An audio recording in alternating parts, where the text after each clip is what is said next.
Hello দর্শক, এরা হচ্ছে আমাদের দেশের মারদেশার সম্পদ, আমাদের দেশের সম্পদ, ইসলামের সম্পদ।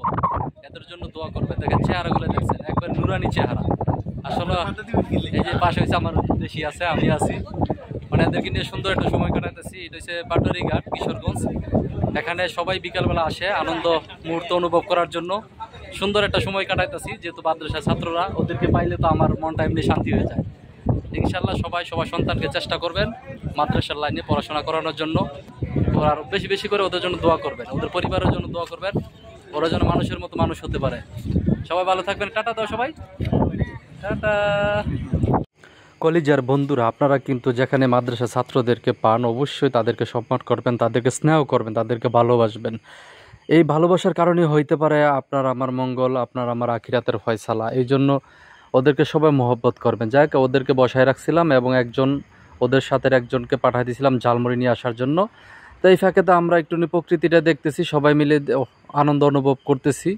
ওদের খোঁজ খবর নিলাম। সবাই কিশোরগঞ্জের বাসিন্দা। কিশোরগঞ্জে ওই পাটুল্লা ঘাটের পাশেই একটা মাদ্রাসা, ওই মাদ্রাসায় ওনারা পড়াশোনা করে। তো আছরের পরে ওরাও চলে আসছে এখানে এই সুন্দর মুহূর্তটা উপভোগ করার জন্য। আমিও ওনাদের সাথে ছিলাম। যাক, আপনারা সবাই চেষ্টা করবেন এই পাটুলা ঘাট আসার জন্য। এখানে সুন্দর একটা মুহূর্ত, বিভিন্ন পেশার মানুষ এখানে এই বিকাল টাইমে আনন্দ অনুভব করতেছে, নদীর এই ঢেউগুলো অনুভব করতেছে, ট্রলারগুলো এক প্রান্ত থেকে অন্য প্রান্তে চলে যাচ্ছে।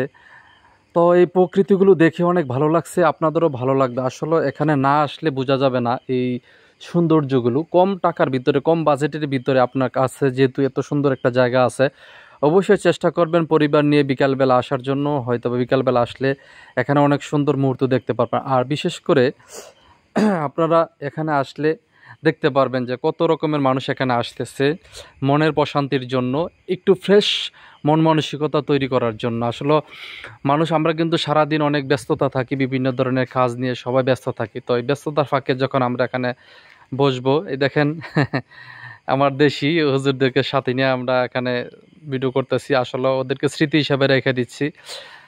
আসলে এদেরকে অনেক ভালো লাগতেছিল, আমারও অনেক মনে চাচ্ছিল যে আমি যদি ওদের মতন হইতে পারতাম তাহলে মাদ্রাসায় পড়তে পারতাম। তো ওদের সাথে সেই কথাই শেয়ার করতেছি। আসলে আমরা যেহেতু মাদ্রাসায় পড়তে পারি নাই, সেই জন্য এলেম আমাদের ভিতরে নাই। তো ওনাদের ভিতরে আল্লাহ তাআলার জন্য সঠিক এলেম দান করে। তাক জালমুড়ি নিয়ে আসছে আমাদেরকে, আইনেই বলতেছে আগে আপনারা খান। আমি না, আমরা খাবো না, তোমরা খাও। তো ওদের খাওয়াটা দেখতেছিলাম, অনেক ভালো লাগতেছিল। হুজুররা আসলে মহব্বতের মানুষ, আন্তরিকতার মানুষ। এরা আগামী দিনে বাংলাদেশ, এরাই আমাদের দেশটাকে সুন্দর করে সামনের দিকে এগিয়ে নিয়ে যাবে, সুশৃঙ্খল একটা দেশ হিসাবে আমাদেরকে উপহার দিবে। যাক, আলহামদুলিল্লাহ, অনেক সুন্দর একটা মুহূর্ত কাটাইলাম। আপনারা চেষ্টা করবেন এই মুহূর্তগুলো উপভোগ করার জন্য। তো সবাই চলে আসবেন। আমি অনেকটা এনজয় করছি, আমার দেশিও আমার সাথে ছিল। দেশি বলতেছে যে ওর মনটা অনেক ফ্রেশ হয়ে গেছে। আসলে দেশির কারণেই যাওয়া। দেশি আমাকে বিকালবেলা বলতেছে যে চলেন ঘুরে আসি। আমি কোথায়, কি মুখে জায়গায়? আমি আচ্ছা ঠিক আছে তাহলে চলেন। তার আসলে নামাজ পড়ে আমরা রওনা দিলাম।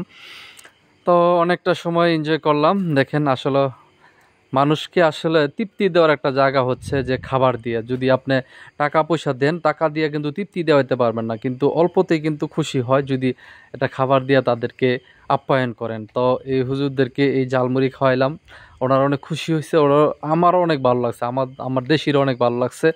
তো দেখেন এই যে কত সুন্দর ঢেউ, পানির কালারটা কত সুন্দর হয়ে গেছে, আকাশে আবার মেঘলা করছে, ওদিকে ট্রলার। আর ওই যে ওই পাশে নদীর মাঝখানে ওইখানে একটা গ্রাম, ওই গ্রামে মানুষ বসবাস করতেছে। ওইখানে 2টা ইউনিয়ন আছে একটা গ্রামের ভিতরে, আমি যেটা জানতে পারলাম। ওইখানে মানুষের সাথে কথা বলে। সবাই ভালো থাকবেন।